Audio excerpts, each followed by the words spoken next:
Pra neve duhet stimulojmë qytetarët që të derdhin kontributet për të përfituar një pension pleqërie. Dhe nuk duhet stimulojmë të kundërtën që nuk ka rëndësi nëse ke derdhur apo jo, pasi kur të mbushësh 70 vjeç do marrësh pensionin social, njësoj me atë që ka derdhur 14 vite, pra japi një periudhë maksimale që nuk e përfiton pensionin e pleqërisë. Dhe kjo në këtë rast krijon pastaj atë mentalitetin që pse na duhet i derdhin kontributet, ku ne përfitojmë njësoj ose ku vlera është kaq e ulët dhe diferenca është shumë pak e ndjeshme. Po flasim gjithmonë për këtë formulën e re, por a mund t'ja themi pak më thjesht, sidomos kësaj kategorie që ka nevojë për t'ja shpjeguar sa më mirë, për një punonjës me pagë mesatare, për të kuptuar se si ndryshon pensioni i tij nëse ka 10, 20 apo 40 vite punë. Një shembull të thjeshtë që mund të japim me formulën e re.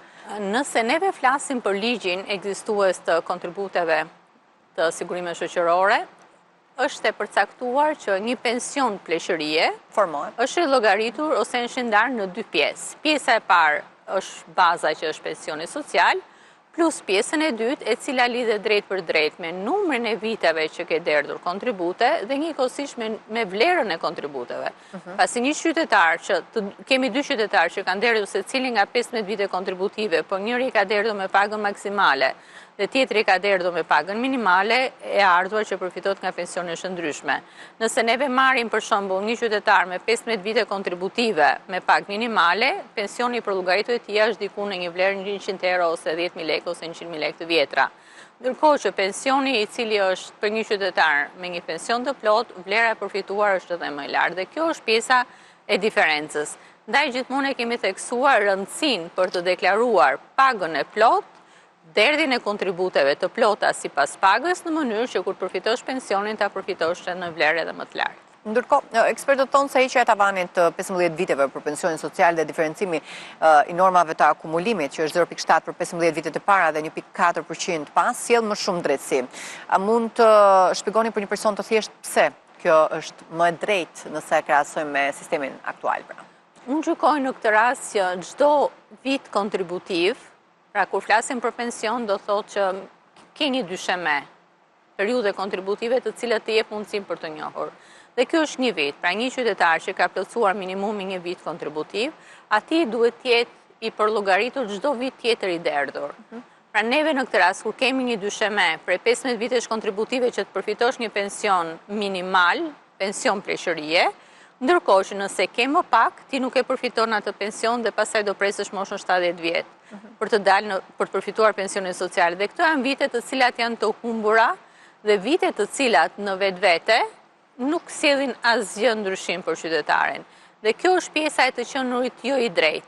E njëjta logjikë siç është me rastin e qytetarëve të cilët kanë plotësuar moshën e daljes në pension, kanë plotësuar kriterin e viteve kontributive, kanë dalë në pension, por vijojnë të jenë pjesë e tregut punës. Këta qytetarë edhe pse janë pensionistë, që e përfitojnë nga skema e sigurimit shoqërore pensionin, sërish si të punësuar vazhdojnë të derdhin kontribute për sigurime shoqërore. Por, ligji nuk u jep mundësinë që këto derdhjet kontributeve tu llogariten në një llogaritje finale të pensionit kur ata të dalin nga tregu i punës, ose në këtë rast ata të mos derdhen fare kontribute. Pra çdo gjë e derdhur pas moshës së pensionit, në thonjza klasifikohet një derdhje e humbur që atyre nuk i jep asnjë lloj përfitueshmërie. Ndaj, skema aktuale në mënyrën si funksionon dhe njëkohësisht ato rregulla që janë vendosur për llogaritjen e pensionit, për përfituesit e gjithçka tjetër ka nevojë për t'i rregulluar në mënyrë që çdo muaj dhe vit i derdhur të përkthehet në një përfitim. Sepse nëse unë derdh kontributin dhe kjo nuk më ndihmon për të llogaritur ose për të meritur pension, atëherë pse unë duhet ta derdh? E rregullon deri diku formula e re dhe skema aktuale nuk e rregullon, por nëse neve do kemi një reformë të re, unë gjykoj që është një nga gjërat që duhet korrigjohet. Pra duhet ndarë mendja pensionistët që janë në marrëdhënie pune, që janë pjesë e tregut punës, nëse ti nuk do të llogarisësh më pensionin, kur ata të dalin përfundimisht nga tregu punës, atëherë ti nuk duhet të mbash kontribute këtyre qytetarëve të cilët më pas nuk përfitojnë asgjë, ose rillogarit pensionin kur ata të dalin në mënyrë përfundimtare nga tregu i punës. Ndërkohë si e vlerësoni rritjen e moshës së daljes në pension social, pra nga 70 në 72 vjet, çfarë arsyesh ekonomike ka pas këtij propozimi duke marrë parasysh problemet demografike që kemi? Unë gjykoj në këtë rast që të arrisësh moshën e daljes ose të përfitimit më saktë një pensioni social është e panevojshme, është jo zgjedhje e duhur. Pasi neve kur synojmë të ofrojmë një pension social, do thotë ti synon t'i afrosh një individi i cili nuk ka të ardhura, i cili mund t'jetë ndoshta edhe vetëm, ai mund t'ketë punuar edhe vite pune, por nëse nuk ka derë të kontribute këto vitet e punës nuk i klasifikohen si periudhë sigurimi, dhe nëse ne do t'a zgjasim moshën, do thotë humbet sensi ose qëllimi Arsyeja për cilën jep. Për cilën t'je jep, sepse nëse flet për një moshë 72 dhe gratë sot janë 62, do thotë 10 vite është një periudhë shumë e largët. Unë gjykoj që nëse do ketë një ndryshim rritje, do thotë që kjo ndryshimi duhet bërë vetëm për ata individ që kanë derdhur më pak vite kontributive se sa 15 që është sot dyshemia për të përfituar një pension pleqërie. Atëherë bën sens që një individ që ka për shumë se 5 vite kontribute, kur të shkojnë në moshën 71 ose 72, atëherë ai ka të drejtë përfitoj pension pleqërie për vlerën ose për kontributet e 5 viteve deri në 14 vite, sepse nëse plotson 15, ai në këtë rast e përfiton pension pleqërisë. Atëherë do thotë që unë jam i drejtë sepse së pari në këtë rast çdo vit kontributiv llogaritet dhe e dyta merr vlerë ai pensioni social për të ndihmuar ata individ të cilët e kanë të ardhurën e kufizuar ose nuk kanë asnjë të ardhur fare. Propozimi për bonuset mujore nga janari i vitit që vjen, si e argumentoni apo si e vlerësoni mënyrën për të shpërblyer me bonuse? Është kjo organike dhe e duhur?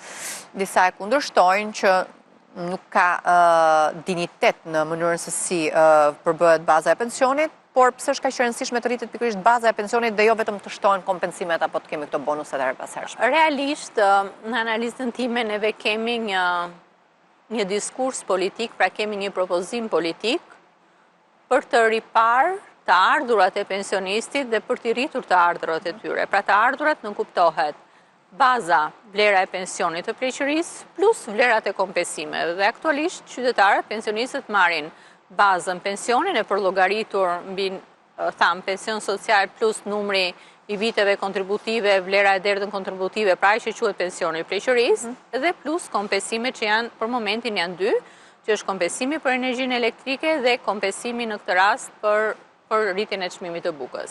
Nëse do vendoset një kompensim i tretë që siç propozohet, atëherë do thotë që baza e pensionit të pleqërisë mbetet e pandryshuar, indeksimi bëhet vetëm mbi bazën e pensionit të pleqërisë dhe këto janë vlera shtesë kompensime që jepen qytetarëve. Shtesa ose që mund të hiqen rrugës, është më thjesht për të shtuar dhe për të hequr, ndërsa kur baza është e njëjtë, nuk ndryshon atë. Kjo përbën diferencën. Së pari në këtë rast neve nuk kemi ende një vendim të Këshillit Ministrave, prandaj ndava analizën që kemi një diskurs politik, kemi deklarata politike, por nuk kemi një vendimarrje në këtë rast që bëhet nga Këshilli i Ministrave për të shpjeguar se si do jetë kjo proces rritjeje.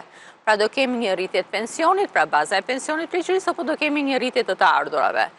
Rritja e të ardhurave kemi një diferencë, logjika, siç kemi shpjeguar mes një pensioni të 13 dhe një bonusi, që do thotë çdo pension është një detyrim ligjor për të dhënë nga ana e institucioneve publike, çdo bonus, shpërblim, kompensim, pra çfarë do lloj gjëje që është e kësaj kategorie, është një vullnet politik që ata sot e japin, nesër mund të arrisin, por edhe mund të zvogëlojnë. Ndërsa pensioni po u rrit, është e vështirë, pothuajse pa mundur të zvogëlohet, dhe në historikun paktën kemi vetëm rastin e Greqisë në momentin e krizës që ulën pensionet pasi përgjithsisht rritja e kostove të jetesës, rritja e inflacionit dhe me radhë çon gjithmonë dhe rënja e vlerës së fuqisë blerëse të paras, çon gjithmonë në indeksime ose në rritje të vazhdueshme të pensioneve. Dhe kjo është pjesa që momentalisht neve kemi një deklaratë publike, një deklaratë politike, por nuk kemi një vendimarrje. Dhe nga 1 janar 2026 neve ende nuk e dim se si do jetë vendimi, do të klasifikohet një rritje pensionit apo do klasifikohet një kontribut ose një kompensim i ri.